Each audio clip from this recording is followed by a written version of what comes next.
अस्सलाम वालेकुम everyone, welcome to my channel Faiza Waseem. Last video में हमने यहाँ पर स्किप किया था। हमने जो है वो डिव टैग का यूज़ किया था और उसके थ्रू डिफरेंट ब्लॉक्स को डिफरेंट स्टाइलिंग दी थी और हमने ये सब चीज़ें करके देख ली थी। आज की इस वीडियो में हम क्या बात करेंगे, हम डिव टैग का ही यूज़ करेंगे, लेकिन उसके साथ साथ हम स्टाइलिंग भी देना सीखेंगे। कैसे आप इंटरनल स्टाइलिंग के साथ उसको क्लासेस देकर, जैसे कि फॉर एग्जांपल अभी मैं आपको कोडिंग दिखाऊं तो यहाँ पर हमारे पास कितने डिव टैग मौजूद हैं। 2 डिव टैग्स हमने यहाँ पर इस कोडिंग में लगा चुके हैं। फॉर एग्जांपल हमने 4 से 5 हमारी वेबसाइट के ऊपर या काफ़ी सारे भी अगर हैं तो उसको अगर हम डिफरेंट स्टाइलिंग देना चाहें तो उसके लिए हमने बात की थी कि हम आईडीज़ और क्लासेस का यूज़ कर सकते हैं। तो कैसे आप डिव टैग के साथ क्लासेस का यूज़ करते हुए स्टाइलिंग करेंगे, हम वही सीखेंगे आज की इस वीडियो में। तो ये जो फर्स्ट डिव टैग है, इसके बाद मैं एक और डिव टैग यहाँ पर लगा रही हूँ। ठीक है, यहाँ पर हमने पहले ये फर्स्ट और लास्ट वाले में हमने इनलाइन स्टाइलिंग दे दी थी, मतलब कि बैकग्राउंड कलर, उसका टेक्स्ट कलर, पैजिंग वगैरह वो हमने वहीं पर दे दी थी।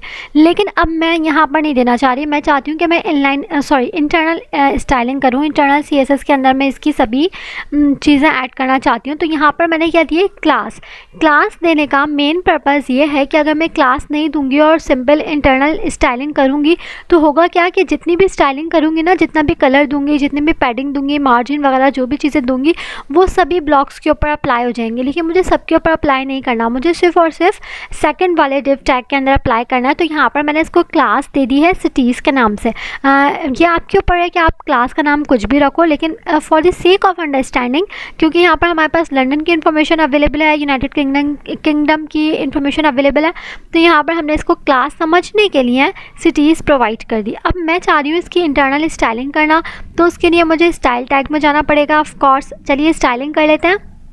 तो यहाँ पर जो हमने UL की स्टाइलिंग दी है, इससे पहले मैं यहाँ पर लिख रही हूँ डॉट क्लास। अब क्लास का नाम क्या था मेरे पास, सिटीज़। अब यहाँ पर मैं बैकग्राउंड कलर देना चाह रही हूँ, ब्लैक नहीं दे रही, ब्लू दे रही हूँ, क्योंकि पहले हम दूसरे डिव टैग में ब्लैक कलर दे चुके हैं। ठीक है, यहाँ पर कलर मुझे वाइट चाहिए और पैडिंग मुझे 20 पिक्सल ही चाहिए। इसको करती हूँ मैं यहाँ से सेव। अच्छा, यही काम हम चाहते हैं ना, तो हम इंटरनल स्टाइलिंग में भी कर लेते हैं, जैसे कि अभी हमने इस वाले डिव टैग में और इस वाले डिव टैग में किया। लेकिन हमने क्यों नहीं किया, क्योंकि हमने यहाँ पर क्लासेस का यूज़ करके देखा है। हमारा रिजल्ट सेम आएगा, लेकिन हम क्लासेस का यूज़ करते हुए उसको देख रहे हैं, क्योंकि मकसद ये है कि जब आप 1, 2, 3 डिव टैग यूज़ कर रहे हो तब तक कोई मसला नहीं है। लेकिन जब बंदा पूरी वेबसाइट बनाता है, उसमें बहुत सारे वेब पेजेस होते हैं, तो लाजमी सी बात है वहाँ पर आप हर ब्लॉक ऑफ कोड को, हर ब्लॉक को अपनी वेबसाइट के ऊपर डिफरेंट स्टाइलिंग देना चाहते हैं। तो इस पर्पज़ के लिए हम क्लासेस का, IDs वगैरह का यूज़ करते हैं। तो चलिए रिफ़्रेश करते हैं ब्राउज़र को और आप देख सकते हैं, अगर मैं यहाँ पर आपको पहले जो है वो यहाँ पर हम एक BR टैग दे देते हैं ताकि ये इससे थोड़ा सा सेपरेट हो जाए। ठीक है, और अब मैं करती हूँ ब्राउज़र को रिफ़्रेश, तो आप देख सकते हैं अब हमारे पास ये जो सेकंड वाला ब्लॉक ऑफ कोड ब्लॉक आया है ना, ये हमने इंटरनल स्टाइलिंग के थ्रू इसको जितनी भी स्टाइलिंग दी है वो दी है।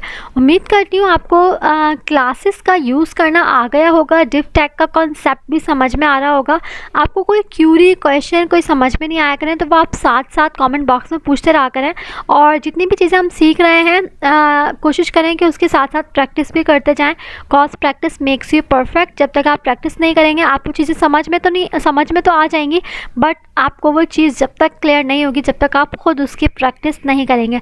आप जो है वो कलरिंग चेंज करके देखें, आप पैडिंग की वैल्यूज़ को आगे पीछे करके देखें, आप इसके मार्जिन ऐड करके देखें, आप अलाइनमेंट ऐड करके देखें, ताकि आपको समझ में आ सके कि किस टाइप की कोडिंग से हमें किस टाइप के रिजल्ट्स मिल रहा है। तो हम मिलेंगे नेक्स्ट वीडियो में एक और न्यू टॉपिक के साथ। अपना ख्याल रखिएगा। अल्लाह हाफ़िज़।